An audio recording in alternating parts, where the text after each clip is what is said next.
Buongiorno, dobro jutro, guten Morgen, buondì. Poi succede ad oggi di baruffare con tutte le persone, ma dopo si tratta di comodare la roba, no?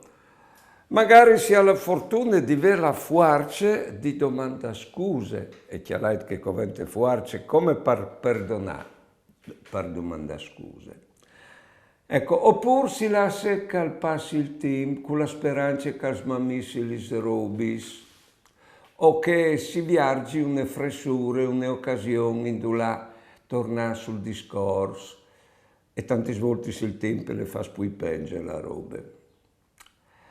Però sono, come che dicevano una volta, delle occasioni là che bisogna buttarsi a peso, bisogna approfittare. Fassis e cassis, dicevano una volta. Tanto di, quando in tune des dos fameis al naso un frutto, oppure al muro qualche dono. Che se sono le occasioni? Perché la nascita e la morte sono robe così grandi che ridimensionano sicuro la causa che si è abbuffata. Buone giornate e buone vite.